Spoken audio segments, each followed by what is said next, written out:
So, some backstory. Me and Mr. AwesomeMan Mario 360 made a co-op commentary on his channel on Alexander K. Ford and Robot Rocker's episodic review of Betty. Apparently they didn't really take it all that well. In fact, Robert made a long-ass comment in our video with some of the issues that I've responded to, and I honestly thought that Mr. AwesomeMan Mario 360, BoonSlayer, Illiniguy 34, and myself, okay, admittedly, kinda, had a talk with Robert about some of the issues that he had. One of the issues apparently involved the Teenage Mutant Ninja Turtles reboot that airs on Nickelodeon. Alex made a video reviewing the TMNT reboot, and along the way, he responded towards some of the things that I've said within the co-op. Nothing that Mr. AwesomeMan Mario said, but what I've said. So, here we are. I'm doing a somewhat of a response to him while critiquing his review of the 2012 TMNT reboot. Before I start though, I want to make a quick warning for the fact that there's going to be a spoiler warning throughout the review. I'll put in annotations up or leave chime straps for the spoilers. In fact, I'll also go ahead and warn you guys, but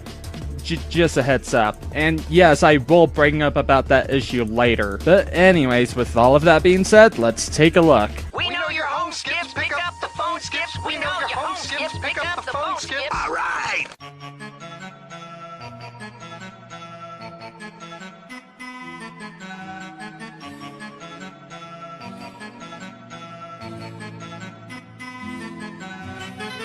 Keep this intro in mind as I have a point to bring up later on within the video. And you're not gonna shut up about it unless I tear apart an Adventure Time episode for you. Because, Deep Dish, writers don't care about storytelling anymore these days. I don't get as to what you're complaining about, actually. I mean, there are some shows that don't really follow the routine of making it story-driven, and they don't necessarily have to be a story-driven show to begin with and can be just fine. I mean, look up shows such as Ed, Edd and Eddy, as well as Courage the Cowardly Dog. Or even the earlier seasons of SpongeBob SquarePants, for example. Objection! Ignoring Courage the Cowardly Dog as it is a horror cartoon, SpongeBob and Ed, Edd and Eddy are both slice-of-life shows, whereas Adventure Time is supposed to be a gung-ho adventure show through and through. Now don't get me wrong, we're perfectly alright with slice-of-life as long as it doesn't ignore the elements that the audience shows up for. But with every Dr. Slump or regular show, there's a Sailor Moon or...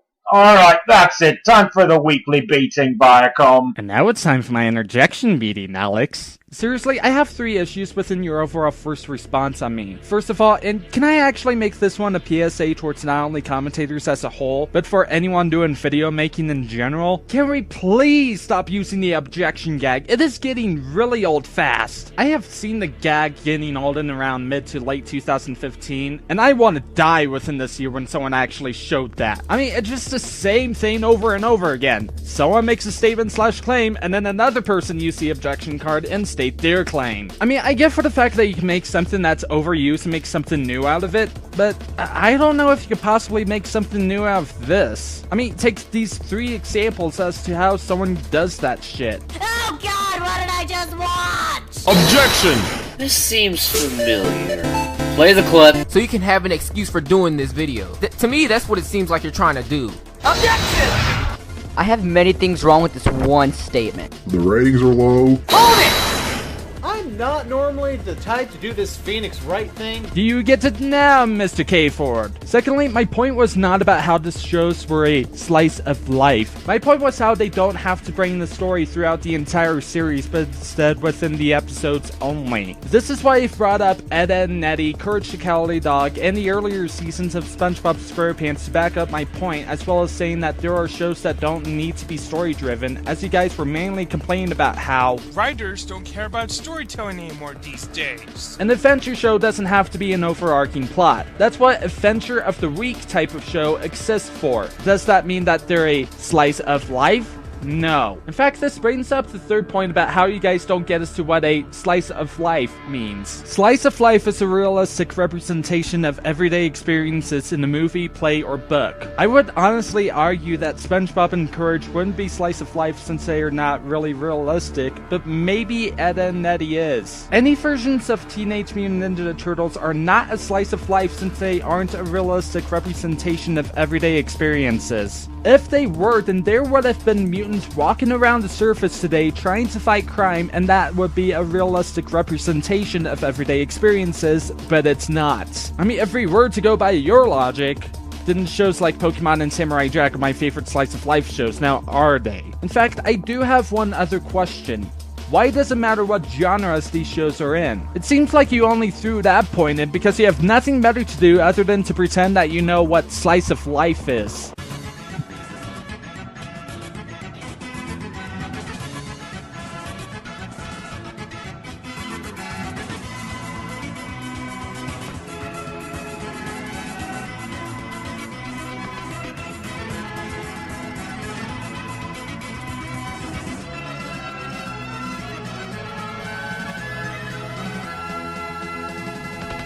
Yeah, now you guys understand as to why I brought up the other intro? Alex, why do you now have two intros all of a sudden? I mean, you could have just used the first one since it's shorter because the second one is literally longer than 30 seconds. It specifies to make your intros shorter unless if you wanted to make a bunch of opening credits. However, the first one would just confuse the audience as most of it is just pictures of Pokemon where you've actually tried to review cartoons.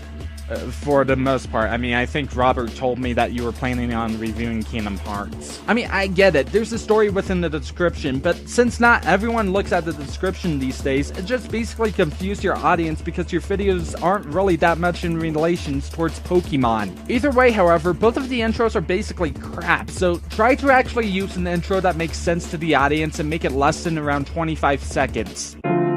Teenage Mutant Ninja Turtles 2012, also known as Nick Turtles, is the biggest disappointment since my chain-smoking great-grandma. Powerpuff Girls 2016 is the biggest disappointment since my son. Corporate marketing never really surprised me in terms of what universes they could sterilize or pervert through meddling and shit. But that was before the Ninja Turtles franchise, which itself was built upon silly concepts and toy lines selling out, were sold themselves to my arch nemesis in the form of a multimedia corporation. Like, wow guys, I expected you to end up at Marvel or DC under their respective corporate banners, but nope. You wanted to risk surviving Michael Bay's filmmaking prowess, and now you're stuck with the goddamn talking cheese. I expect nothing. And I'm still let down. I honestly wouldn't be surprised if part of the reason why he hated the reboot version is because it's under Nickelodeon, and Nick is part of Viacom. Like, I understand that you don't like Viacom, but come on, there's honestly gotta be other shows that are actually good within Nickelodeon. Like, take Loud House, for example. That's honestly been getting some positive reception. Hell, people told me that the newest season of SpongeBob SquarePants is actually getting good again, and Harvey Beaks has also been getting some positive reception. Just for now, just get your Viacom hatred boner away from me. I just don't want my video age restricted because of that. Now every incarnation of a particular franchise like this has its own set of fans. That's why it's managed to hold on to a sizable chunk of it. One thing that makes it unique is that it tries to make a balance between the serious tone of the 2003 4Kids series and the kinda out there humor of the 87 Fred Wolf Turtles with a Mutant of the Week formula. Don't we all just love those? What really helps sell the show to potential viewers is the anime-esque art effects that show up from time to time. Fitting as the same guys who did the good Teen Titans cartoon came on board for this show at the start of it. But presentation alone can't carry a crappy storyline. Notice for the fact that Alex is now actually using gameplay footage when it comes towards his review. I mean, is that actually part of the new subgenre of gameplay commentaries now?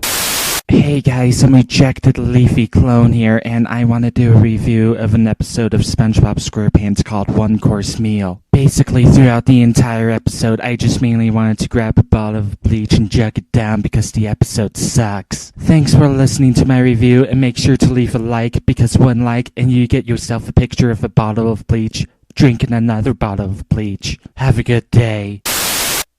I feel unclean all of a sudden. I don't know why. I would assume it's partially because of them trying to avoid copyright, though. However, there's a problem with that. First of all, part of it is the fact that it's not really relatable towards the overall show itself. I mean, couldn't you find gameplay footage of anything that's Teenage Mutant Ninja Turtles related?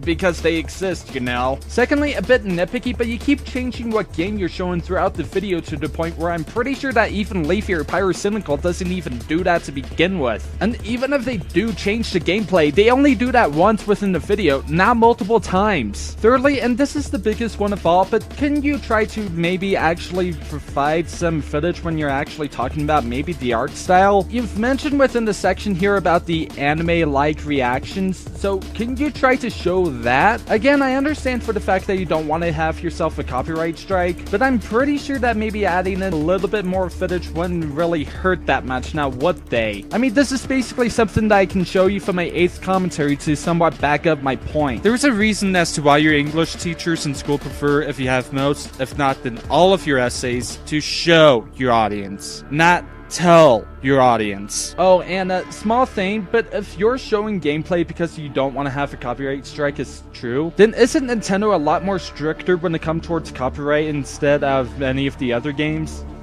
Just saying. Oh, and while we're actually stopping here, good God, your mic quality is really shitty. You couldn't even try to fix that shit in the time span of a year ago when you did that review of Betty? Couldn't you try to find a fucking decent microphone to use instead of what sounds like a shitty webcam microphone? Hell, you've got a new camera from the looks of it at the beginning, so couldn't you actually use that microphone instead of that? From what Doug Walker told us within his behind the scenes of making a Nostalgia Critic review, he mainly uses that for a camera microphone instead, but I think he mainly goes a bit close but not too close. Oh, and if for some weird reason that you're going to complain to me about how Windows Movie Maker doesn't allow you to do that, then I'm pretty sure that there's a website where it could change the format from an MP4 to an MP3. We know your home skips, pick up the phone skips. We know your home skips, pick up the phone skips. Alright! But it's when it gets to Donnie that our praise for this fruity little show stops. See, American animation studios today only cater to a specific 6 to 11 demographic, as opposed to the all-ages entertainment of the animation renaissance brought about by the Steven Spielberg animated universe containing Tiny Toons and Animaniacs and the like. Viacom, through Nickelodeon, is obviously the biggest example of such a stupid mentality of shooing away those that don't fit into this category. That's why Avatar and Invader Zim were flushed out, that's why SpongeBob and Fairly OddParents are kept alive against their will, that's why Dan Schneider has a career, and that's why the show invented these aged-down versions of a sizable chunk of the cast, like the Turtles themselves, obviously, but also Karai, April O'Neil, Casey Jones, even squeezing in Irma Langenstein in her first appearance since the Fred Wolf series. Again, more on her later. So, you first brought up Donatello as a character and how he's not really a great character, and then you actually lost focus and head towards the demographic of the show? How is that related? In fact, how did you lost focus all of a sudden? You need to understand that focusing is the key to reviewing. Otherwise, you end up with a clusterfuck that doesn't even know what it wants to do or what it wants to be. And now let's get back to Donnie for a little bit. See, back when this show first started, there was a lot of support for Donnie Cross April. This was due to many people finding Donnie's crush endearing and him being a borderline whoopee. However, near the middle of the first season, he went from attention-seeking to what can be considered downright stalking. And those examples would be... Come on, you gotta help me out here. What examples would that be? Not to mention a whole nother line of romantic tension between Leo and Cry, which is a whole nother can of worms I'd rather not open. Throw in Season 2, adding Nickelodeon regular Josh Peck as Casey Jones, and Donnie has slowly backed off from the ship, as many of the longtime fans of the show have. And thank God for that. It's considered zoophilia and is frowned upon in most countries. Actually, wait, didn't Donnie try to compete with Casey Jones at first for April? It's nothing new for a show to have one character have a crush on another character only for a competition to show up. Best example I can think of this is how in Gravity Falls, Dipper has a crush on Wendy, then Robbie comes into the picture, Robbie and Dipper compete for Wendy, Robbie eventually dates Wendy and then breaks up with her, Wendy knows about Dipper's crush and they talk about it, and then other stuff happens. Also, it's just a kid's show. Are you really going to take it that seriously? Sex really doesn't have anything to do with the show within the first place. Hell, there are shows like Gargoyles that also does the interrelationship and are successful. Why exactly are you downgrading the show because of a viewership input rather than realizing that it's just a show that's meant to be for kids? Predictably enough for this show, Mikey only fares a little better. But that's mainly because the one girl left to pair him up with has been screwed over, as we'll see in a few minutes. Voice actor Greg Sipes does well in the role, and he certainly looks the part, but that's something you can say for the other turtles. The designs reflect an anime-esque art style in keeping with the anime feel to it, and it even works to give the turtles more unique definitions to add to the colored masks and different skin tones. But this dates back to Viacom's little problem I mentioned earlier, just like the aged-down human characters. Back to Greg Sipes as Mikey. He's good, but every time I watch Mikey in action, I'm just one close set of eyes away from hearing Beast Boy telling his fellow Titans to kill the white man. Booyakasha, right? In the Queen's English, right? Means like, hear me now, both selector, swallow back, holla, big up yourself, everything irie, coming at you like Cleopatra, coming the buck of the bus, recognize, represent, keep it real, diggity check yourself before you wreck yourself, swallow back. Oh yeah, and hello. Ignoring the fact that you've managed to drag the joke out, you're basically telling me that it's Viacom's fault for Mikey's voice sounding similar to Beast Boy, even though that Beast Boy is in a different company. Did I forget to mention that you didn't even elaborate as to why it's somewhat of a bad problem to begin with? Did I also forget to mention that Mikey and Beast Boy is actually the same voice actor too? Also, this one is going to be a mild spoiler warning, so I'll place this time strap here for you guys to skip this part. If you guys have already known about the Mutagen Man, or even who he is, or if you guys don't even care about the spoilers, then you may continue on within the video. And speaking of dorks that have been beaten down by corporate sameness, the Mutagen Man, ladies and gentlemen, wasn't he a pile of missed opportunities? Such a shame for such a handsome devil. Once a turtle fanboy stand-in by the name of Timothy, he tried to impress his idols under the monkeyer of the Pulverizer. Yeah. Though clearly not the brightest bulb in Banky Stadium, you could say he did his best to help, even if it hindered the turtles like Mike from the Fred Wolf series before him. Some people might find him annoying, but keep in mind that the mutations of the week up to that point have been played for laughs. So seeing an innocent person in such searing pain before melting into the puddle of ooze we call Mutagen Man? Stopping you right here because how the hell was he innocent? If anything, he essentially was a dumbass that didn't listen to anything because he wanted to be a mutant that could help fight with the turtles. But instead, he's now a big pile of gloop because Timothy didn't listen to Donatello about the effects of the ooze. Hell, and Pulverizer returns. Donnie tries to get Timothy away from the mutagen, but failed when he gets cornered by Dog Pound and with the other turtles fighting the foot soldiers and Fish Face. He was promised to be the centerpiece of the second season, but then the showrunners got fired for not using the crane! You have no idea how much I hope that there is evidence to be found that prove otherwise. Wait, evidence? Anything to back up your sources? The only things that there were within the description are some self-promotion and Rebel Taxi's Tumblr blog instead. Oh, and before you misinterpreted me again, what I meant was how do you know that Timothy was supposed to be the centerpiece of the second season instead? If there's another point that you've meant to say, however, then please be clearer next time. We know your home skips, pick up the phone skips. We know your home skips, pick up the phone skips. Alright! But this sadly has its drawbacks, which hurts many an aspect of the show, one of which being Irma Langenstein. Loosely based on her Fred Wolf series counterpart, she's dorky like Donnie, but more deadpan and down to earth. She isn't afraid to admit her feelings and give input on a situation. She just says what she feels with no regrets in her mind. She appeared in an episode or two before we got a glimpse of her true potential in A Chinatown Ghost Story. We know your home skips, pick up the phone skips. We know your home skips, pick up the phone skips. Alright! Oh, just a heads up before we continue, there will be a spoiler warning for this next point, so skip to this part here if you don't want to be spoiled. You're welcome, and yes, I am getting to that spoiler warning on his end now. Basically, Ho-Chan said that Irma had a special power within her that he himself is unsure of. This sparked an idea or two in my head. Maybe she was capable of using magic to act as a counterpoint to Karai's foot ninja teachings and April's psychic Utron powers. Yeah, April has mutant powers now. In fact, she's a half-human, half-Krang hybrid or something. Look, I don't really get it either, but just go with it and be thankful that she didn't come to life from a fucking drawing this time around. Well, thanks for the spoilers. Now I'll never be as satisfied within watching the show again.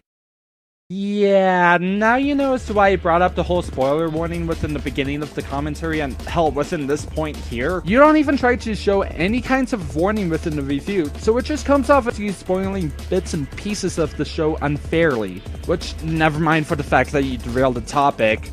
again. In case you're wondering, yes, I really did like this character a lot, and hoped that she'd get more involved in the show and finally get to hang around the turtles and be all badass like them. And yes, I really would have loved to see her train with Splinter and see what kind of weapon she'd use and see her moves in action. I really believed that she had the potential of it all. But then, just watch.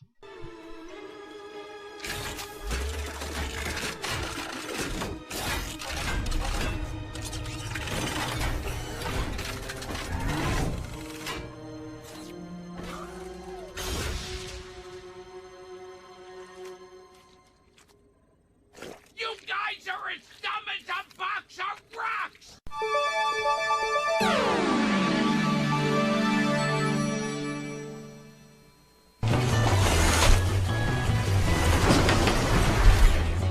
Hey, didn't you say that Irma haven't been used since the 80s cartoon? One could argue that this was the best that the showrunners can do with her without making her some random background character that nobody's gonna care about in T-minus 20 minutes. Not to mention the twist that this creates. Now, if this were maybe one of the turtles turning out to be a crane-controlled robot along the lines of, say, John Connor being the Terminator in Terminator Genesis, then I can see you being pissed off. But it's not. It's some random-ass background character that the showrunners have nothing else to do with. Also, this one is what Mr. Awesome and Mario 360 told me, but if you're going to bring up Craig Supreme as Irma, you could have also mentioned a Utrom with an Irma suit. Late into Season 4, when the turtles are in space, they attempt to get assistance from the Utrom, and what if the High Console has a robotic body that is like Craig Supreme with a different color scheme, and, well, minus the whole transformation thing. So ultimately, this means that either Irma technically doesn't exist, or they have to get the design from somewhere, meaning that a real Irma does exist, but they haven't been officially seen. So, essentially, it feels like as if it's the latter, then you're just kind of jumping into conclusions. Finally, 2 media clips in a row this time.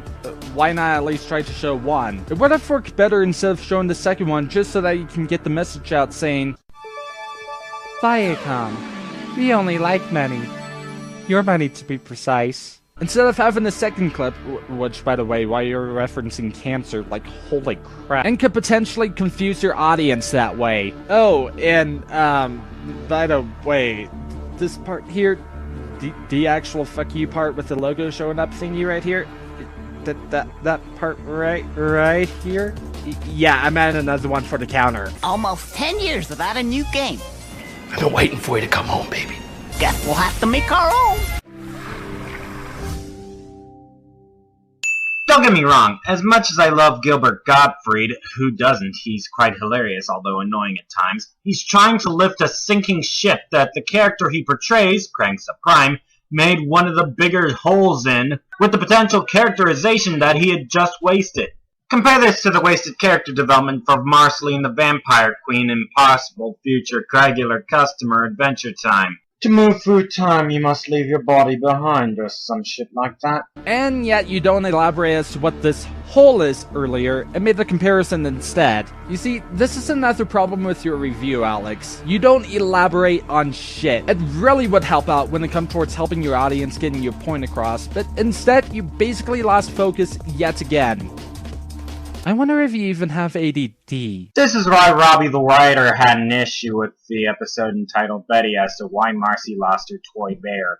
Why can't she give it to another kid, instead of just stuffing it into a time machine? Then how would Betty come back? How would Simon transform into the Ice King again? In fact, since he was essentially getting so old within the episode, how would he actually survive that? Then Simon would potentially die, and we wouldn't have the story arc of Betty being in the land of Ooh, which I'll get into later. The characters are limited to their story arc episodes, and that's the way characters go to waste. There have been plenty of shows that have the overall story arc that, although represented to a minor degree in the other episodes, are only brought in the forefront of a smaller section of the episodes. The majority of times, there's a lot more of a story arc near the beginning or the end of the season than in the middle, and that's clearly what happens here. To keep the continuity crunch out examples within the Nicktoon family, we'll point you towards Jimmy Timmy Power Hour 2 when nerds collide. In that brain-dead excuse for a TV special, Professor Calamitous and Jorgen von Strangle, voiced by Tim Curry and Darren Norris respectively, tried to grab Jimmy's 3D hypercube, but things went into chaos, and after their fusion, we never see it again. This is the same episode where the rules about anti-fairies were flushed out of the main Fairly Odd Parents canon forever, definitely causing permanent damage to the concept in general, hence the reason why I intend to tear apart these specials in the future. Okay, yeah, about the whole thing, not my point. You are arguing over something that's actually something that Robert would try to later refute within my co-op with Mr. Awesome and Mario, but failed miserably. His point in that section, however, was how the characters are limited to their story arc episodes and how they wasted more time. Which, by the way, thanks for taking that section out to try and make my point mute. What you're saying is this show is designed around... Yes, wasting more time. And I stated that they usually do that with Adventure Time to expand the story arcs within the ending or beginning of each season instead of in the middle. How the hell is your point about continuity crunch out related towards my fucking point? Even then, you're comparing apples to oranges right now because my point was about the seasonal episodes instead of it being the special episodes. And in relations towards the episode of Betty, however, how the hell is Betty a continuity crunch out? The doll plays an important role of the series, and it plays a big role in Marceline's character. If anything, it furthers the continuity, not killing it, especially since Betty comes into play now. That is because Marceline's doll was a symbol of her past relationship with the Ice King when he was still Simon. Yeah, it's totally not sentimental to both Marceline and the story itself! If you couldn't tell because of how dumb your fucking point is, I was being sarcastic at the end. Oh, and one more thing, I like how you bring up the second Jimmy/Timmy Power Hour where the Professor Guy and Dorian get fused, only to show footage from the first Jimmy/Timmy Power Hour where Goner became a monster. GG, you lazy ass! Then there's this asshole, Master Splinter. Give credit to what they're trying to accomplish with Hamato Yoshi becoming Splinter like in the Fred Wolf series, which combined with the dramatic backstory of most other incarnations of the character make the mutation seem like an insult to injury. But to put it bluntly... Hey, great job on the editing department. I rate 8 out of 8, mate. Now where's the gun? Oh, and by the way, another spoiler warning is gonna come up, so click here to skip it. Splinter's kind of a dick. He pushes his turtles down and shames them in whatever way possible. His parenting skills are all over the place, and there are way too many storylines he could have averted if he had a thing called common sense. But it's in the climax of Season 1, where the character designs show off just how much his taller design is absolute garbage. Rowdy C of the fantastic internet review series TV Trash explains that giving Splinter a shorter stature and the other shows compared to the old Shredhead himself gives the image of the whole size does not matter method when the two fall. That works pretty well. The trope is averted entirely here because of demographic politics. So yeah, I did not feel a drop of pity when Shredder finally kills him off in the Season 3 finale. Spoiler, fuck you! So, you do actually give out spoiler warnings, but now it's for a joke/comedic gag. The way that you played that joke, that was a shitty joke to make because essentially, you do realize that there are people out there who either don't want to watch TMNT but care about the spoilers, or those who do but don't want to ruin the experience because of the spoilers, right? Also, how the hell is Master Splinter considered to be a dick? Again, you don't explain shit, and I could potentially argue that he's preparing the turtles for hard shit to come, which obviously happens. And unlike you, I at least care about spoiler warnings. Oh, and by the way, Splinter technically didn't die. In the episode Earth's Last Stand, we can actually see the past version of Splinter being alive, so that would mean that Splinter would be still out there and would be in another episode soon. And you know what? I'm done. I have a feeling I'm gonna repeat my point later on, so I want to add in one more to the counter right here.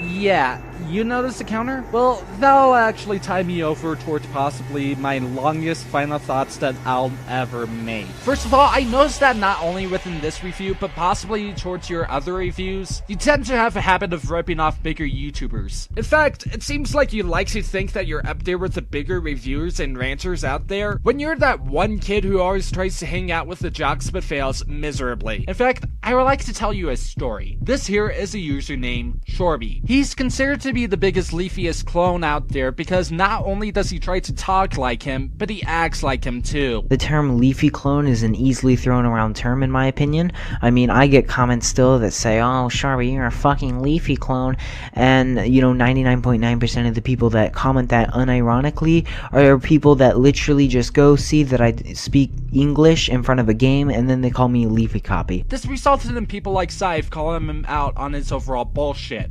Oh, and by the way, subscribe to Scythe, What I would consider you, though, especially with your avatar picture being somewhat similar towards Pan Pizza's, having a series called Deep Dish Reviews, linking Pan's Tumblr account in the description and nicknaming him his waifu, and actually stealing jokes from time to time, one of which is from this review and the other one I'll actually show you as an example. What the fucking quiz shit? Aeon Flux? Oh, you wish this was Aeon Flux. This literally looks nothing like Aeon Flux. What are you talking about? Ah, you're trying too hard to be like Rebel Taxi. That I don't even think you're trying at all. At least he is better than you. You're kinda being a Pan Pizza clone. I would advise you to actually try to be original as you can, because you cannot keep ripping people off like this. Secondly, your review is just a jumbled up mess. You don't elaborate, you lose focus most of the time, you expect to have your audience take things out of face value, and you don't show evidence because you're showing gameplay footage instead. You keep telling us stuff, but you don't actually try to show us stuff and explain what they are. Hell, looking back at the commentary that MacBoy Redux made on you, you've made the same problem with not elaborating shit, so I honestly cannot tell if you're going to take what I have to say to you and take it for your future reviews. But in all honesty, I would have forgotten those points if you didn't try to refute 2 points within my overall video with Mr. Awesome and Mario 360. My problem isn't because of how, oh my god, you've responded to me, now I have to defend myself because I'm always right, you filthy pleb. No, my actual problem is the fact that you want to take jabs at me because you can. The worst part is that you're trying to shoehorn it into something unrelated. Either make a review or a commentary.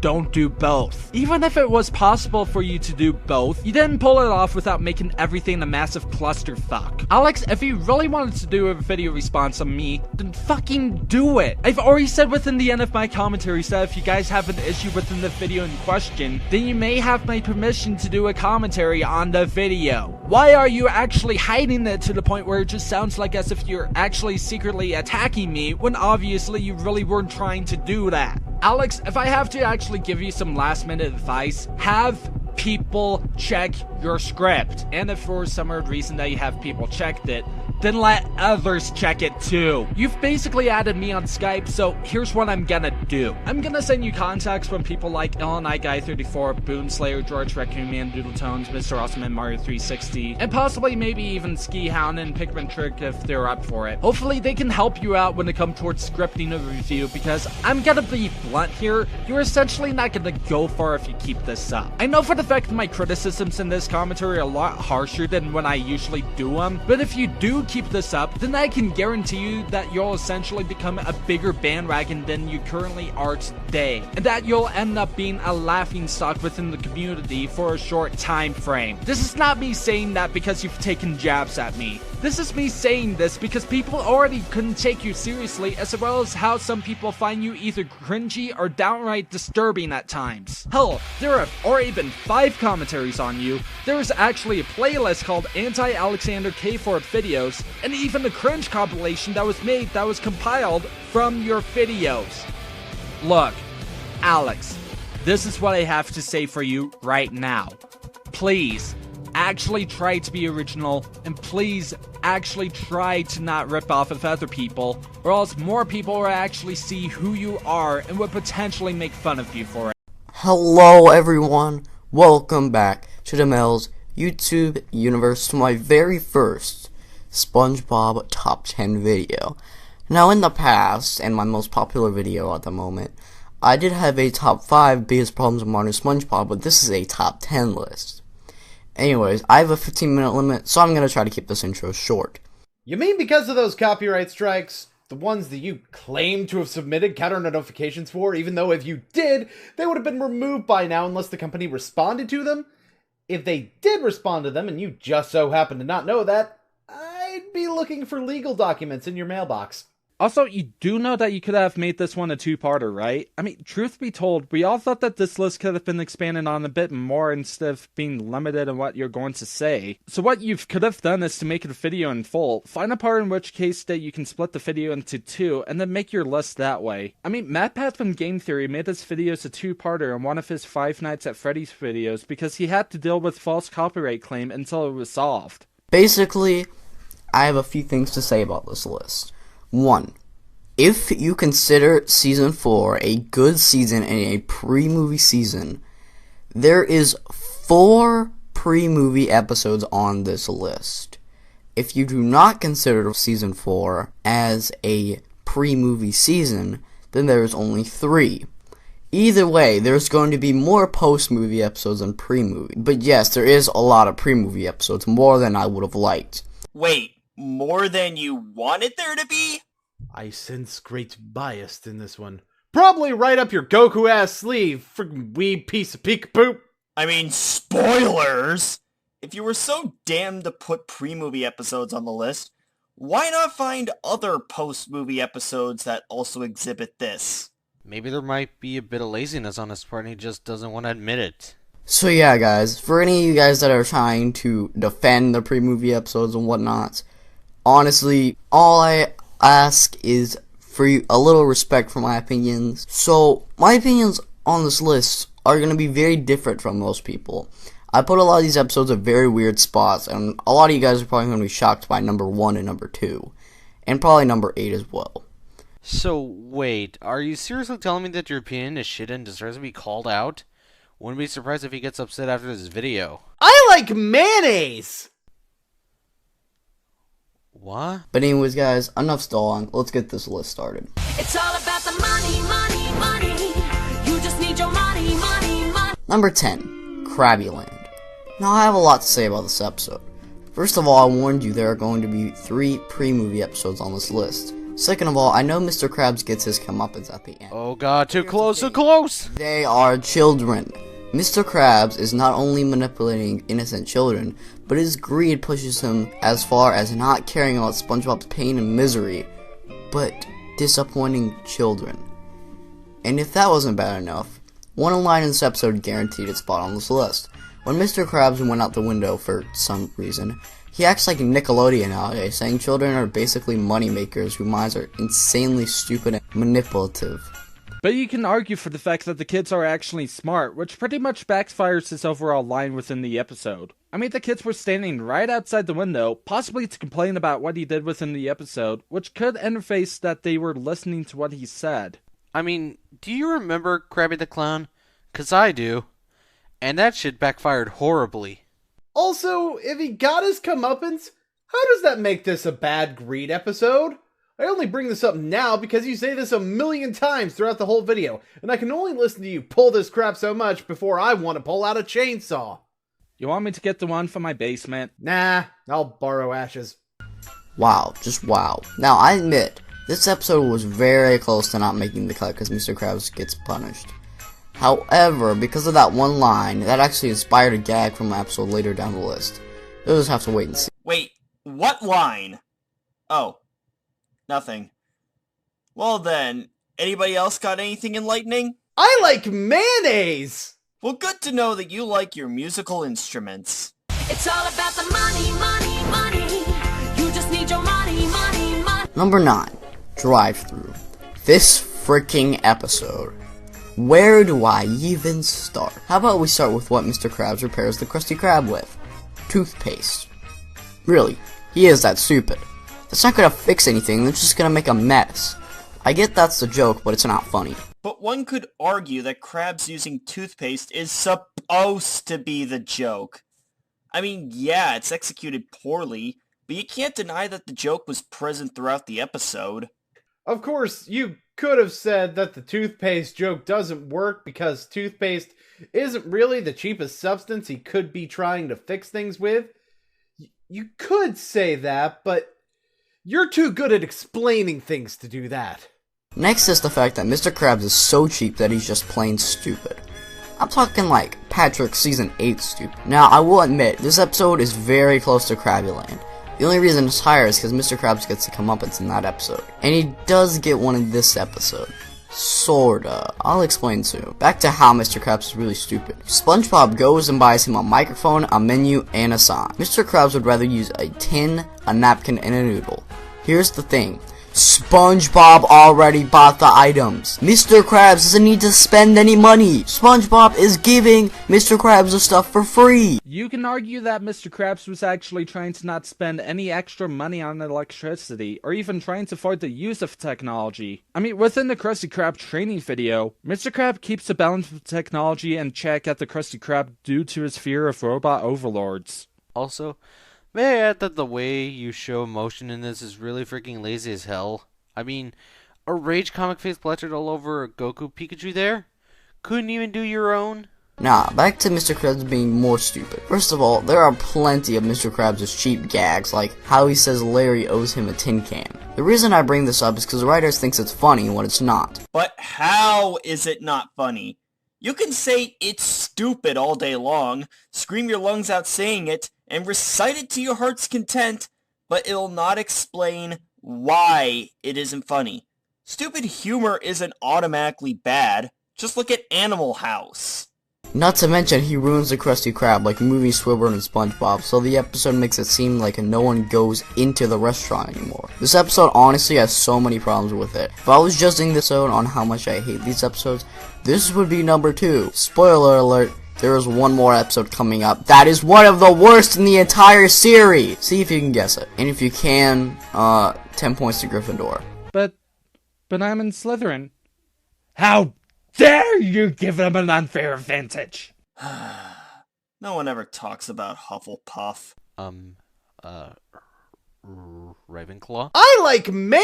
Anyways, the reason this episode is worse than Krabby Land is Mr. Krabs is ruining the Krusty Krab, being very selfish and horrible to SpongeBob and Squidward, and being as stupid as Patrick in Season 8. Now for the comeuppance. At the end, the Krusty Krab is destroyed. Now, I would have given the episode points if it wasn't for one big thing. You cannot destroy the restaurant as a punishment. It will be back in the very next episode. So Mr. Krabs didn't learn anything. Not to mention, if Mr. Krabs used toothpaste to keep the Krusty Krab together, it should have been destroyed by now. Okay, but that could apply to any episode.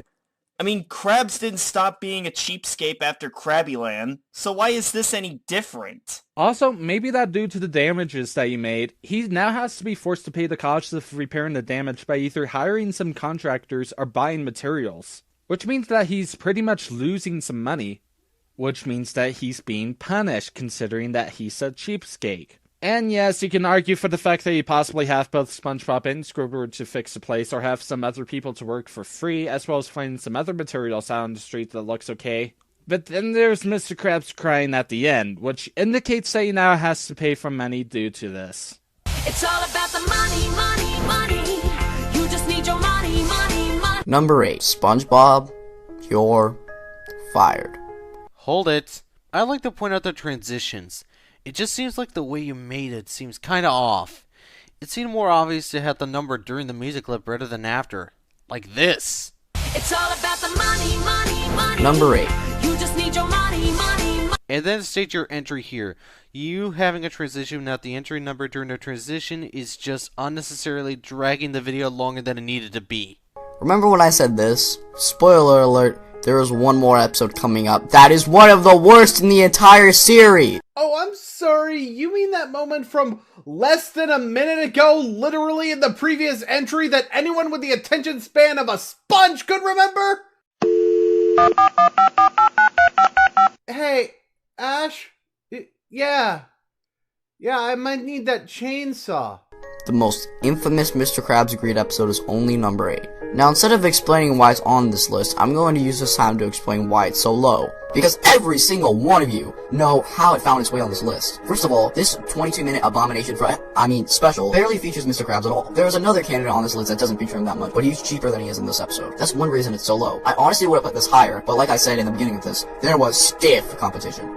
It was pretty difficult finding what 10 would be on the list in the first place, and it took me like maybe 30 minutes to an hour to figure out what place it would be on. Okay, maybe not that long, but you get my point. Anyways, another reason it's so low is because Mr. Krabs learns his lesson at the end. If I can say anything positive about this terrible excuse for an episode, it's that Mr. Krabs learns his lesson. Mr. Krabs learns he can't cook, just like in that other episode, so I won't fire SpongeBob again. The main reason this is so low is that it doesn't even feature Mr. Krabs too much. Also, the competition is so stiff. This is Mr. Krabs at his best compared to later down the line. He does things that are so inhumane, so out of character, stuff that is just pure evil. So you took the time to actually explain as to why it's so low on the list.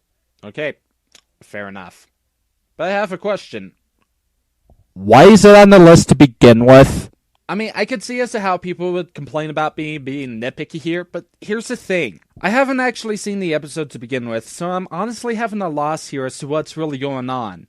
Within this entry here, you missed a crucial point of making countdowns and reviews like this, and it's the fact that you need to inform your audience as to what's going on. Without that, then you're leaving some of us out of the loop, and you can argue for the fact that I could just look some of the stuff up on my own, but here's the thing. This was supposed to be your job to inform us, yet you failed at that. Number 7, The Scent of Money. Now, on the rest of this list, nothing is like SpongeBob You're Fired. These episodes, all except one, are episodes revolving around him being greedy. In this episode, what inhumane tactic does Mr. Krabs use to get money? He goes around town, stealing money. Yes, he steals money. He isn't working for it. He isn't just being really cheap. He steals money. And what could make it any worse? By abusing Gary. Mr. Enter would be all over this episode. Have I pleased the Mr. Enter God yet? Are you there, God? I am your one and only God! Blasphemer shall be sentenced to a 24-hour viewing of Chicken Little. Well, I am supposed to be the devil, so, 2 tickets, please. You're so gay. No, no, no, no. You, sir, have offended me. I am a bybird, and you should respect my— You're a turtle. Yes, he steals things and uses animal abuse. So why isn't this episode higher? Mr. Krabs gets his comeuppance. Oh. Then why is this episode on the list? Well, because this show is so awful at punishing characters. Mr. Krabs used all the stolen money to pay for his damage, doesn't give it back to the people he stole from, and gets off scot-free from animal abuse. Just give me a second. I have matters to attend to. Wait, he gets his comeuppance, but then doesn't get his comeuppance? I mean, I get as to what you're referring to, since Mr. Krabs ends up in the hospital after getting hit by a tidal wave of coins, and his hospital bills turn out to be the exact amount he stole, but it helped to word yourself better to avoid confusing your audience. And yes, he does still get his comeuppance, since he still loses all that change in the end to pay for his hospital bills. Well, you see, Ernie, the guy is mad because Mr. Krabs didn't get his comeuppance in the way that he wanted. Like, wait, he doesn't get what would be a better comeuppance anyways. Oops.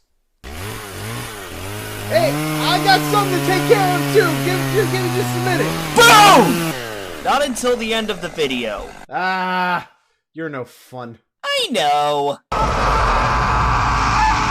It's up. Born Again Krabs. The second pre-movie episode and the most predictable. And that also means that there's a pre-movie episode made in the top 5. I'll get to that in a second. Anyways, not much to say here. Mr. Krabs sells another person's soul for 62 cents when this person stood up for him. The beginning is all about Mr. Krabs being cheap. The middle is all about him not being cheap. And the middle is him learning his lesson and still being cheap. I'm not going to bother correcting this giant mistake or doing a retake. Instead, I'm just going to put text all over the screen correcting myself. I have to poop. And I know some people would say that would be a good thing that he corrected himself, but it's only if the mistake is considered pretty minor or whatnot. If it's a pretty gigantic mistake like this, then it's worth the retake. It took Squidward's scoldings, but he did learn his lesson. Here's the thing.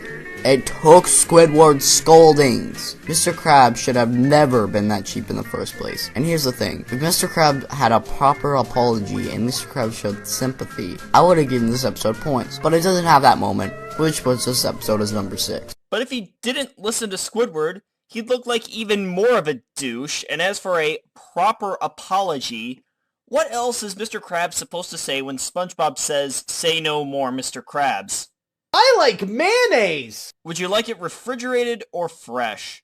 That last option sounds kind of disgusting. I'm talking about Jizz in my pants. So what puts Will of a Birthday into the top 5? What it basically does is Boarding in Crabs, only much, much worse. Okay, now this is something I've noticed throughout the entire list.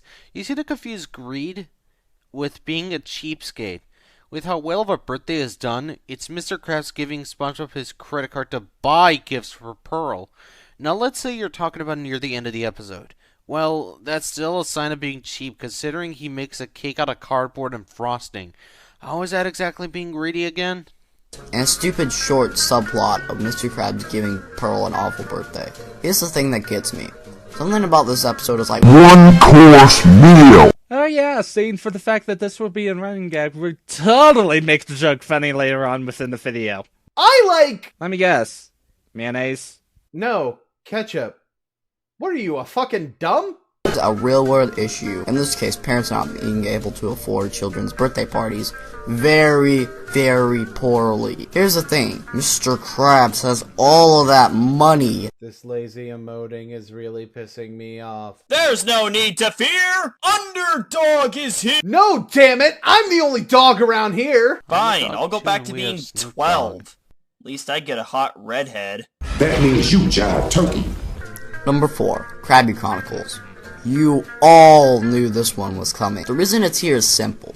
2 main reasons. The ending, which we'll get to later, and pretty much the same flaws. 1-course meal. Portraying real-world issues horribly. A 1-course meal, it's someone committing suicide because they are being stalked, and Mr. Krabs was laughing about. In Will of a Birthday, it's parents not being able to give your kid a birthday party. You want to know what it is in this episode? Lies being spread that can ruin people's lives. I hate to break this to ya, but 1-course meal makes light about suicide in one of the scenes of the episode. The Krusty Chronicle and Rail of a Birthday, however, simply expresses it in a more kid-friendly manner towards most of the episode. The joke isn't at the expense of the situation, it's mainly around the situation. That means you jive turkey. Number 3, Krusty Sponge. Now this episode was originally going to be number 2. Heck, when I was writing the script, that's when I had a change of heart. There is 2 episodes that made me mad enough to put above this one. Anyways, there's one more thing I need to say. A lot of people consider this one of the best modern episodes. I completely disagree.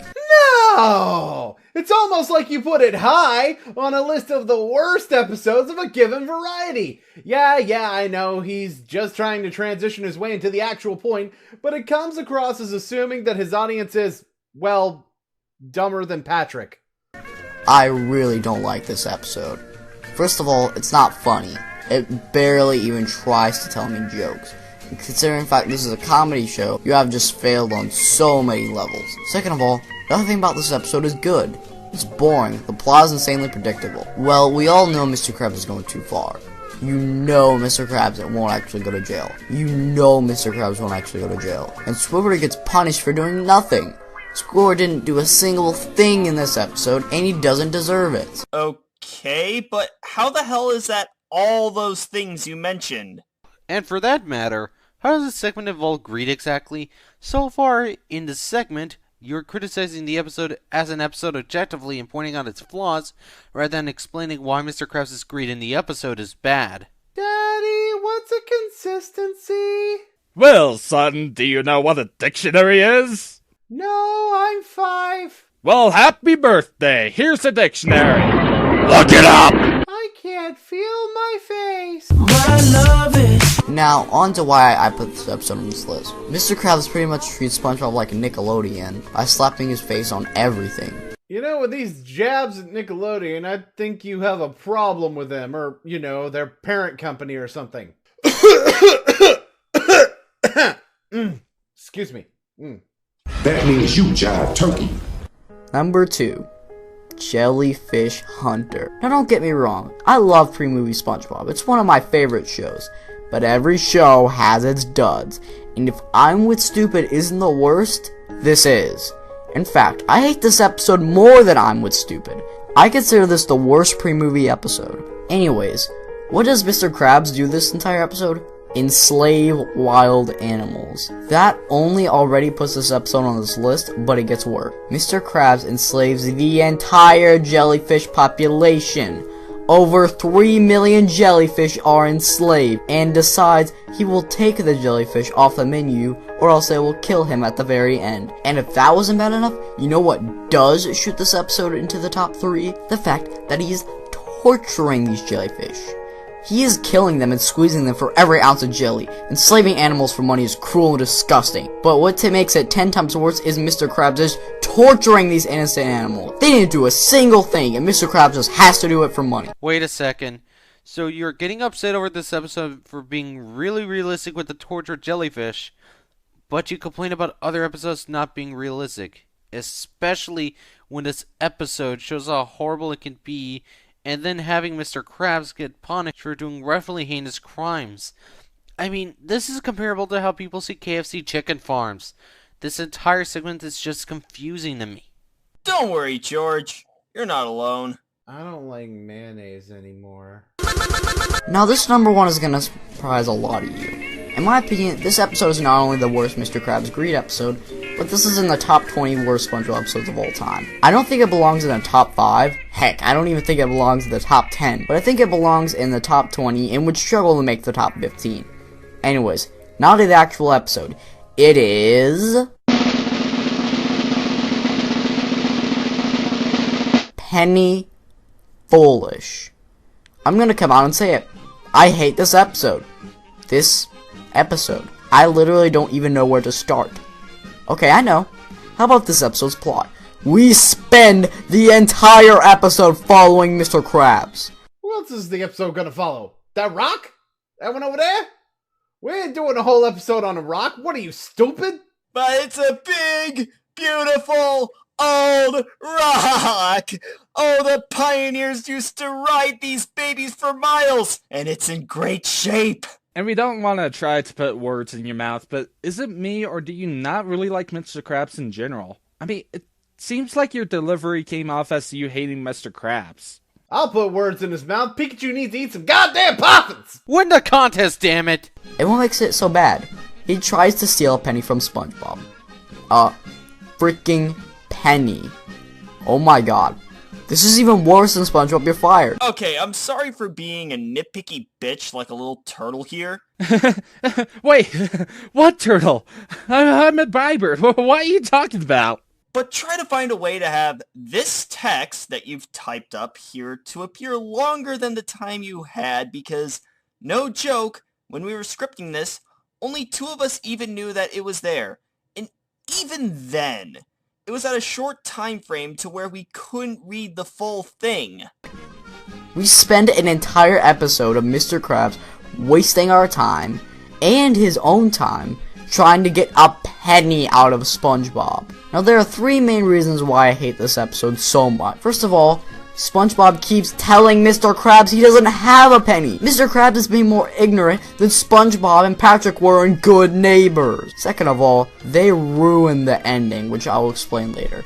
Third of all, the solution to Mr. Krabs' problem is so simple. If Mr. Krabs goes to the bank, he can trade $1 for 100 pennies. 100 pennies. There, Jesus, motherfucking God, which is all incredibly holy by Mr. Enter. You've missed the point of what Mr. Krabs was trying to accomplish here. The point was that he was trying to gain money, as in trying to add in 1 cent to his total amount of money that he has. He wasn't trying to gain a penny because he wanted a penny. Hell, I would think that I would know that Mr. Krabs would go to a bank and take a dollar bill and get 100 pennies if he wanted to. But that's not the overall point of the episode. In fact, did you make this point because of how the theater's showing that night, of how he had these different changes but he has no pennies? Well, that was because of how he was trying to scam SpongeBob into getting Mr. Krabs a penny so that he can be rich!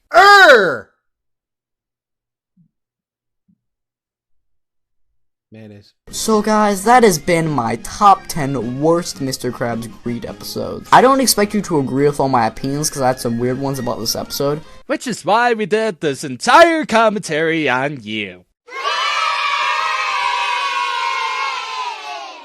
Hello there everyone and welcome. My name is 8363MTR, here to kick some ass because I got your back. This is the Renegade Master and I am signing in. Wait, that doesn't sound right. Hey guys, this is Autumn here, and wait, this isn't my channel. I'm AnnabethRide, but call me Brooke, and today we're covering a video called Top 5 Worst Videos by Great YouTubers. It's a doozy. The person who made this video in question was SuperHatman15, someone who mainly does animation videos, plush videos, gameplay, and the occasional countdown here and there. So with all of this said, let's take a look. Hey, that's my line, you bitch!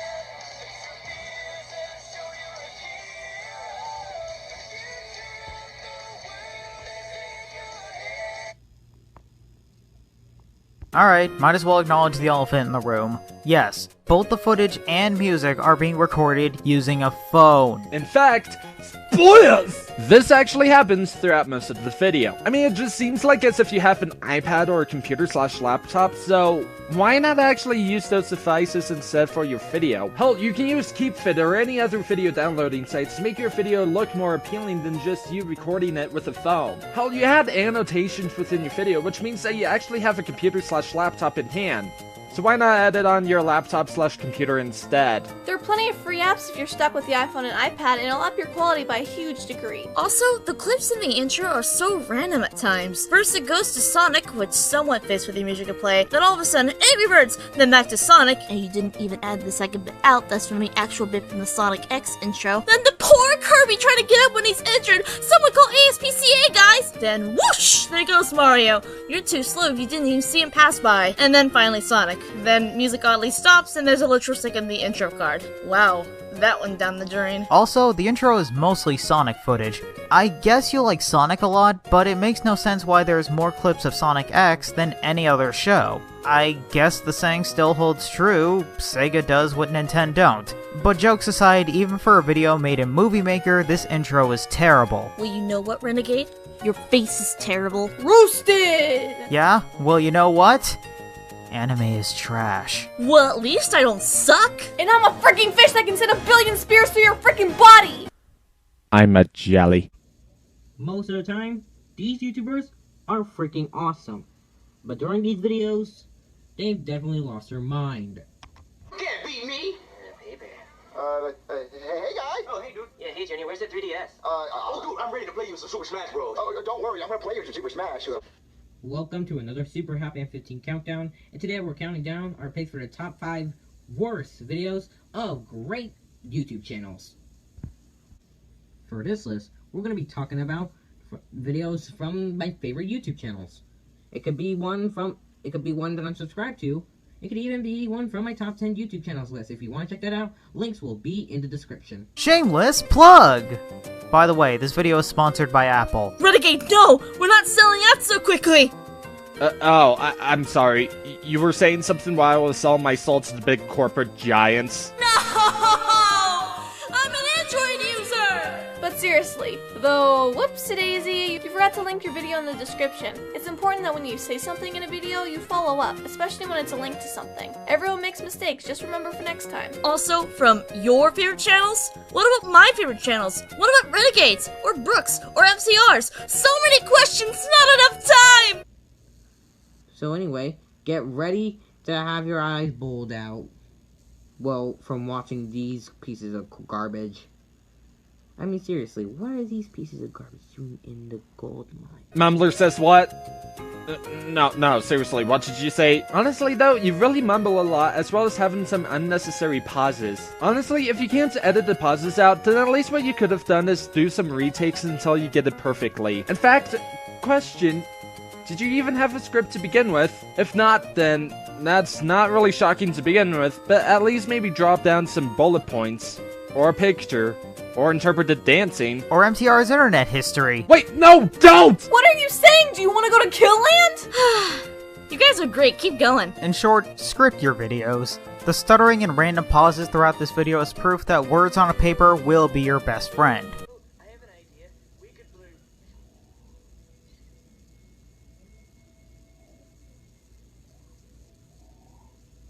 Number 5.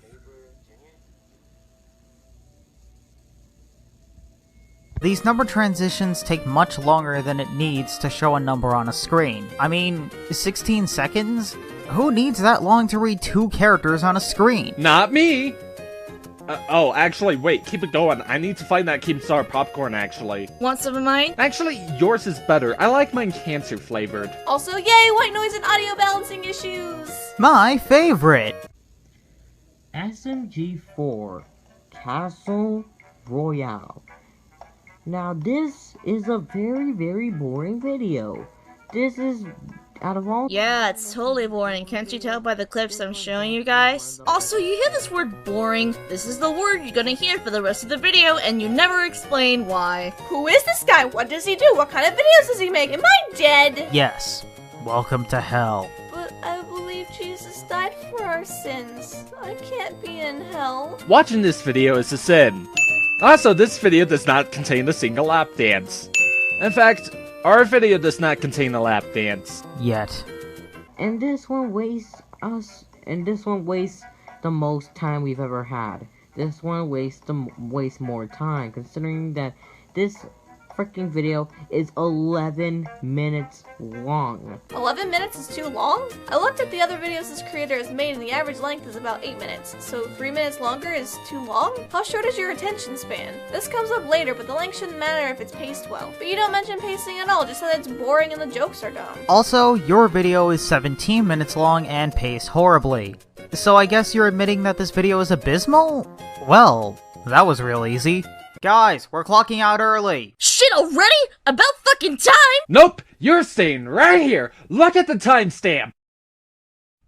I'll say something then. There's also the fact that you know how to edit footage and you leave out the parts of the video that are insane with how much content there is on screen, unintentionally and artificially trying to strengthen your argument, and that is lying to the audience. You did not say the word something. You lied to me. The reason this is high on the list is because I would really expect this from SMG4 in the modern days, considering that modern SMG4 is just very, very boring. So, was the overall part with how you thought that SMG4 is becoming more boring within each recent video? Why do you still consider him as one of your favorite YouTubers? In your top 10 favorite YouTubers list, you stated that you only like their stuff for their classic content, but not really for their recent content. In most circumstances, this would actually be a turnoff. Also, it's high up on the list. It's on the freaking bottom. Was this supposed to be a top 10 at some point? Cause if that's the case, well, we better relocate to the Fallout shelter. Come on guys, the bonds will drop soon. There's nothing worth saving here. Oh, I have an idea. No, we're not playing your long-ass tedious transition. Instead, we're going to place in some fart noise. Oh, and by the way, he does place in one disclaimer, so we'll include that into word-to-word at the bottom of the transition. Super Mario Logan. Chef PP Quits Part 1. This video is all dedicated to Chef PP torture. Thanks for not introducing us to the YouTuber.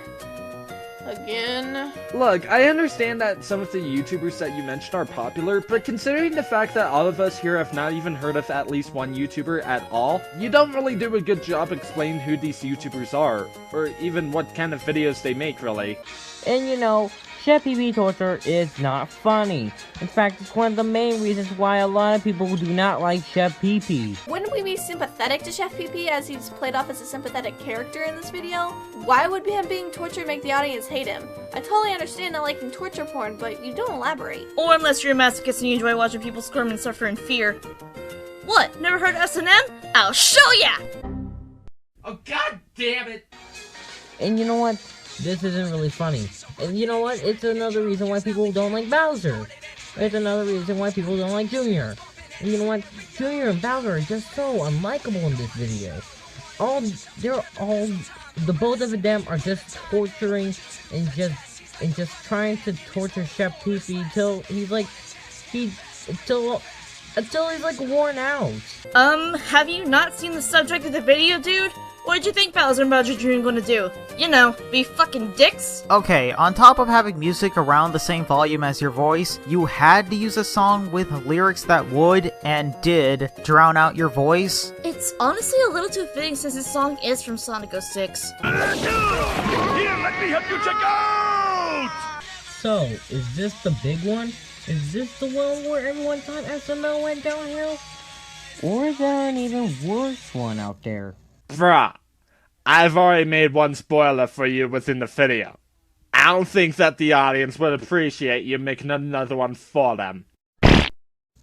Ted Bear, Cyanide, and Happiness. Okay, I want to point out with the overall way that you've made your camera angles of this list. For some weird reason, at one point within the video, the camera is off of the screen within the video, and we do see a reflection of you on the screen, which, by the way, hi there! Now, all of a sudden, the camera angle is actually perfectly aligned within the video, and the lighting is basically, well, good. Why not actually try to do the same thing with the other segments for perfectly aligned with the video without any glares? As much as we do discourage you for recording the videos via iPhone, you really should have done that throughout the video instead so it doesn't look unprofessional, per se.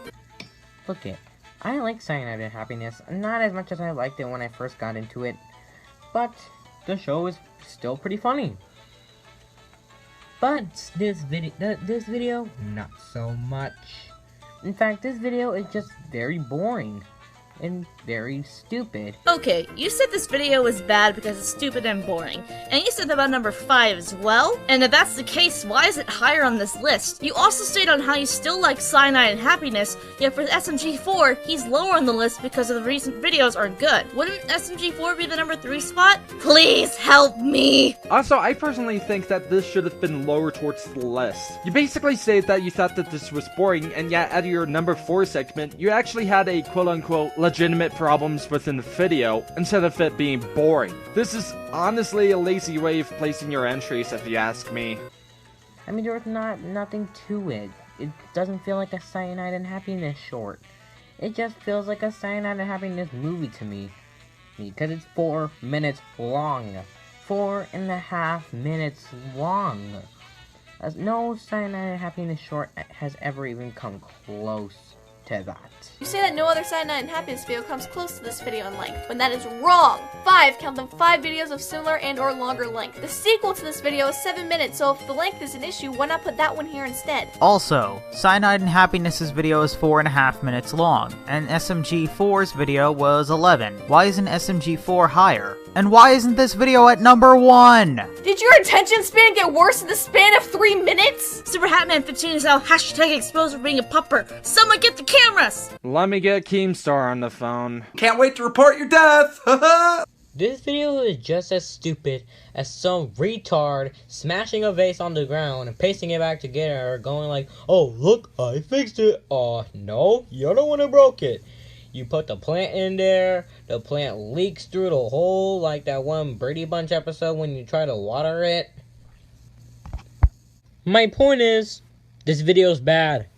Give it a skip. This is the equivalent of some jack-off smashing a vase and pasting it together like, look, I fixed it. No, you're the one who broke it. You put the plant in there, you water the plant, the water leaks through like that one Brady Bunch episode.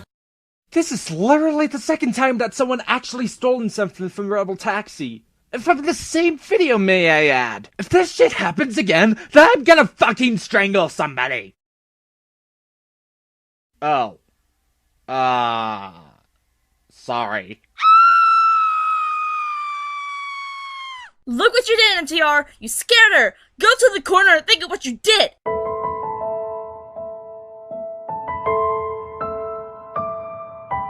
As someone who's actually in the Countdown community, I've seen people borrow jokes from other popular YouTubers. But even in those cases, the context of the joke actually fit with what they were talking about. That's not the case here. It's like you saw a funny joke from Rebel Taxi and thought that randomly putting a slice of pizza here would work. And yes, this is the one scenario where pizza did not make something better. Can I also argue that when Rebel Taxi was stating that with the characterization of Buttercup, he was stating why fix something when it's not really meant to be broken? No, NCR! Back in the corner! You're grounded, remember? Apples and oranges simile does not compute. Mondo Media. The Happy Tree Friends series. Alrighty, this segment shouldn't even be here because guess what? You're not subscribed to Mondo Media. Yes, I checked, and it's not on your top 10 YouTubers list either. This is just an excuse to hate on a series. And did I mention series because it's not a single video going against your entire criteria?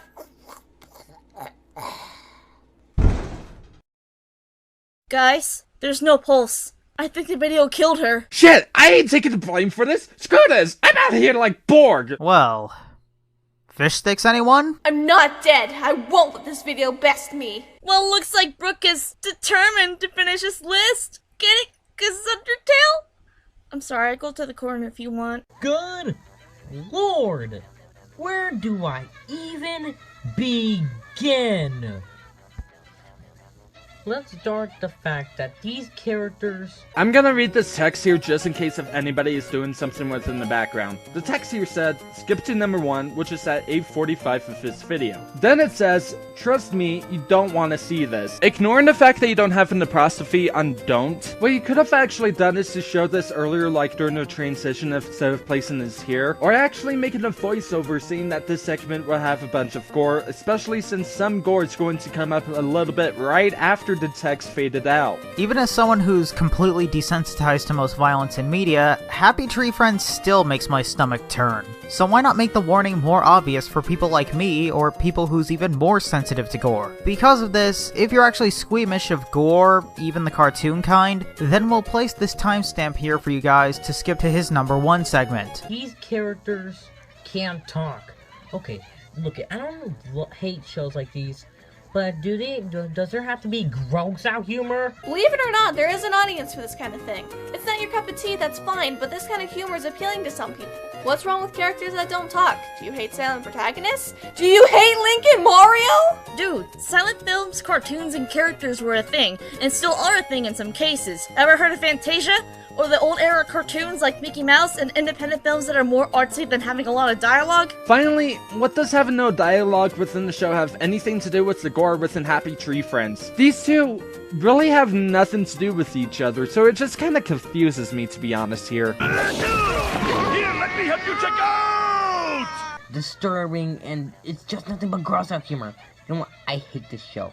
So does Yoshi Player. I agree with him that this is Mondo's worst show ever made. Please notice me, Yoshi Player Senpai, only have 7 yen. Also, what is bringing up this random YouTuber going to do, other than showing that you're a fan of another YouTuber? Especially since Yoshi Player has borrowed 1, or 2, or all of his opinions from Phantom Strider, who was probably inspired by someone else.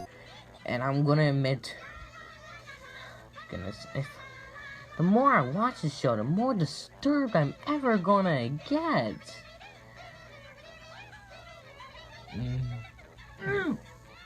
Oh my god. You know what? I'm done. I'm done. Last entry, please.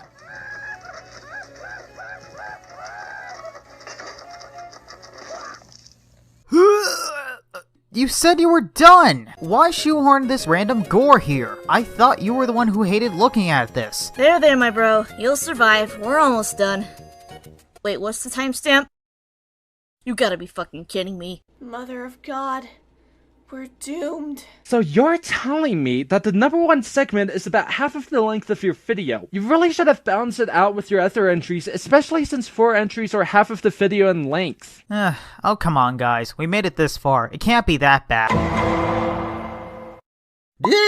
Hey, guys. Where are we? Kill Land. What's Kill Land? You'll know when you're older. But I'm older than you. But I had so much to live for. Doesn't death mean nothing in commentaries anyway? Don't worry. Commentators are like comic book characters. We'll be back before you know it. Well, I will be. This is my channel after all. You guys... I don't know about you guys. You are newbies after all. Watch out, this one's going to be long. Lock my dick! Ow, ow, ow, ow, ow, ow, ow, ow, ow, ow. Going back to Chef Pee Pee Quits Part 1, You must think that there is an even worse video than this. Well, considering that number 1 is another SML video, you are 100% correct. There is one video I hate more than Chef PB Quits Part 1. And yet, it's a Bowser Jr. video. Oh, well, hell, okay. When I first watched Chef PB Quits Part 1, I'm like, oh, nothing can be bad than this.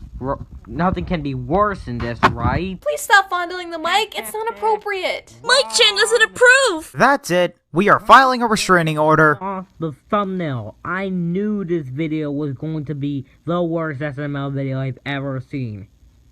And yet this video is about Bowser Jr. Okay. What's worse than Chef PB torture? In my opinion, Bowser Jr. torture, of course.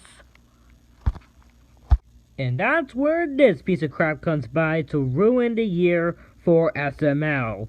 Oh my lord, I freaking loathe this video. This is a cop-out. Again, this is literally the second time that the channel gets a spot within the overall video. I personally think that you should have half this rule of 1 video per channel, and you technically can't have 2 worse. Even on a practical level too, it just becomes samey. Finally, if this is considered to be the worst, then why is the 4th entry there if this is actually the worst video that was made by Super Mario Logan? Also, wait a minute. How did you get a black screen in the thumbnail of the video you're talking about? In the beginning, the videos you play are recorded off a phone. Plus, I should definitely mention how there's no glare or anything on the video now, which is an improvement. But now we know you're able to do that. There is no excuse for the previous bits of the video. Why didn't you make the rest of the video look like this? Is there some minimum shit requirement that we're not aware of? Wait, are we falling short? This horrible video starts off with Chef PB cleaning Bowser's favorite cup, the Angry Birds. Okay, I don't blame Bowser for liking the Angry Birds, I love Angry Birds too. But then Junior just wants to play ball in the house, which is a big no-no. I don't know why I said that. I don't know why you made this video. He splashes his ball into the cereal or something like that. And Chef PB just screams that he made a mess. Well, no one even was going to eat it. It looks all soggy anyway, even without the ball in it. And then Junior gets mad because Chef PB yells at him, and then this happens. He gets super mad and ticked off that Chef PB yells at him, and then he just, No, I don't know. What the hell am I supposed to know? Can you tell me? Please! You haven't guessed it yet? Here it is. He throws a freaking ball at the freaking cup. That text was really hard to read and only on screen for a second. If you want to make an interactive segment to your video, please make it readable and last long enough to be read. I'm gonna go with D for D. Actually, I picked E for Bernie Sanders. I'm a bi-bird after all. Weren't you a pile of jelly earlier? Oops. I purposely changed my avatar for no apparent reason, and will be stuck with it for the remainder of the commentary. This is what you get for telling everyone your true form. Yes! Now we can make bird puns! Hey MTR! Does Polly want a cracker? Does this mean I'm fish food? You know what they say, a bird in the hand means 2 in the book. And then Chef PB goes tell Bowser about what happened. And, oh my god, Chef PB is such a tattletale. Grow up, brah. And then once Chef PB forces Junior to tell Bowser what he did, he just tries to lie himself out, but nope, it does not work. Tell you something really important. Oh god damn it, another sponsor! Who is this volume company that you speak of? What do they sell? They sell the ability to hear, otherwise known as dank memes. What is it? Is food ready? No, it's not food. It, tell him. I went potty all by myself. Stop lying! No, Bowser, he did not go to the potty by himself. He barely even knows how to go to the potty. Look, he wanted to play Tom Brady in the house, so he threw the ball in the house and broke your favorite cup. Wait,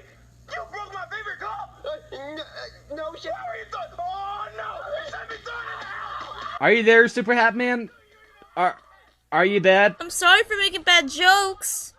And making me horny, you sick fuck. Just wait. I got the good belt too. No, Dad, it's not my fault. Somebody can't catch.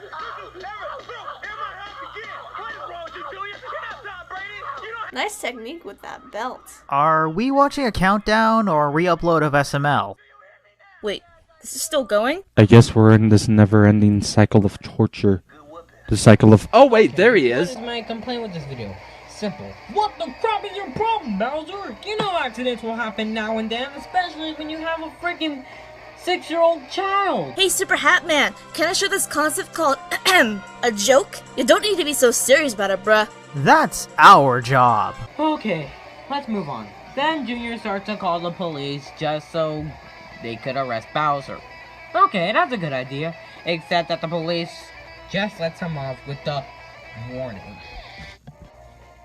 Then Goodman, the police's name, tells Bowser to just give him simple punishments instead of beating him.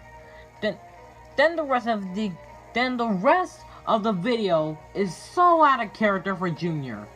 Both Junior and Bowser are both out of character in this so-called video. You never explain what their characters are in the first place, so saying that they're out of character means nothing, especially when we don't watch the same things you do. And what about these plushies being out of character makes this less of a video? Just because that they're not in character, that doesn't mean that this shouldn't be the definition of what a video should be. It just means that the video has horrible writing per se. Okay, let's move on. What? Then he starts going all emo-like. You know, like those emo kids, like, you know, those goth kids from South Park, or... yeah, I don't know any others. Yeah, I can't think of any others. But anyway, the rest of the video is having, you know, Junior going all emo-like, like I just said. That's not what I like. I like Junior being happy and funny and just going like choo choo and like screaming all the time. That I kind of find that funny. Oh boy! Do you realize how entitled you sound? Wanting a character a specific way all the time from a creator is not only selfish, it prevents the creator from experimenting. This just in, characters can only have one emotional response to a given situation. By the way, wouldn't it be even more out of character for Junior to be happy-go-lucky in this kind of situation? Dude, the way you're using emo is not how you do it, bud. You use it so badly it makes me want to cut myself! Sometimes goodbye is a second chance. Junior screaming all the time, you know, like in the Happy Meals. Come on, okay, make another Happy Meal. That one was better. Sorry if I'm going to make you mad, Yoshi player, because I know you do not like that video. I apologize. Oh, speaking of Happy Meal, there is this one point where Bowser watches Charlie and Friends that looks exactly like the one we saw in Happy Meal. But then Junior just goes out of his mind and just feels like the world is just so endless. And this is where this happens. Hi, Junior. We came to visit. Oh no, not this again. Skip! Actually, no. Let's not. Because it's nothing else other than repetitive shit and him dragging the video out. Except for this one joke. Has anyone even enjoyed this video? Are you dead serious? Okay, honestly, that reflection that you made could have been so much better. I hate to say this, but it just sounds like as if you don't know as to how to act. I can kinda understand that since you're like, I don't know, 12 to 14 or something like that. I really don't know what your age is, so please tell me. But I would advise you to emote better than sounding like you half-assed it. And now we are finally done with the video. So guys, any final thoughts? Despite us poking fun at you throughout the video, it was at the mistakes you made and not you yourself. I do want to give some constructive criticism. You know some of the basics when it comes to editing, but please learn how to edit on a computer and learn how to download videos. It'll make your content look so much better quality-wise, and please, please, please make friends with scripting and retakes. Your thoughts will be better organized and you won't have as many pauses and stutters. I'd also practice explaining with giving us context to your entries as well as why and how something does or does not work. Giving something a vague descriptor leaves your audience in the dark. It makes me thrilled thrilled that you want to put yourself out there and make content you want to make at a young age, and I really hope that this video doesn't turn you off from making more. You're young and I don't expect greatness from you right away, but if you do see this video, just know that if you take our advice to heart and practice, you will get better. Okay, usually I'm not so serious with my final thoughts, but with the video I just watched, I feel like I need to do it. I understand you are young and editing is not very strong, but I highly recommend it on a computer. It's really best to download the videos and recording them on a phone, and editing on Movie Maker, and I know you're capable of that since you had a black screen and a thumbnail in the video. Trust me, your editing will get better over time. Another thing is acting, audio balancing, dragging, and scripting, and not really think of what to put on your countdown list. I mean, if you have an entire series and 2 videos on the same channel when it's supposed to be 1 video from each channel, then that's an issue. Also, I'm not asked to go around to people who have good experience with countdowns and let them take a look at your scripts. If you do start making those, that can definitely help you with your video. I hope you take me, Brooks, Renegades, and MTR's criticism and improve. I have faith in you. Okay, to put it as nicely as possible, as an early attempt at making a countdown, this wasn't all that good. Since you're a fan of Rebel Taxi and Yoshi Player, I'm stunned that you're making a video with as many issues as seen here, despite them not suffering from any similar flaws. From what I can tell, you want to make more countdowns if your latest one is any indication, so I'd recommend getting a video downloader and to script the video to make future videos look and sound better. As well as try to make your own jokes. You might attract more people with what you can do than listing the people that you look up to. Finally, double check your stuff. Many times in the video, if hypothetically you looked at the original video a second or a third time, odds are you would have fixed most of the issues that we found in this commentary, possibly in the early editing phase. The problem isn't the fact that you're using an iPhone and Movie Maker, it's the fact that you aren't using any of your resources effectively. Take this for what it's worth and try to do better in a future video. Look, considering the fact that you sounded like as if you're young and whatnot, let me just state here for the fact that we're not here to harass you in any way, shape, or form. Yes, we made a couple of pot shots on you, especially with the Mumbler Says What bit, but we are trying to give you some constructive criticism here, and that hopefully anyone who watches my videos wouldn't harass you in any way. But heading towards my overall point here, we're not here to bash on what you like or dislike. You have every right to hate on these certain videos that you've placed here within the video. However, the way in which case that you actually explain each section out is, well, ew. Not only that, but the entries should be more flourished, as numbers 5 to 3 on your list should be in another order, as well as how numbers 2 and 1 were cop-outs. In fact, to me personally, your number 2 entry was the worst offender of it being the cop-out, since not only was Happy Tree Friends a series and not a single video, but you were not subscribed to Mondo Media, and that Mondo Media was not on your top 10 YouTubers list. I definitely would suggest that you take some of the other rules into the account, i.e. 1 game per franchise, or with this one, 1 video per user, and that they cannot have repeats throughout the list.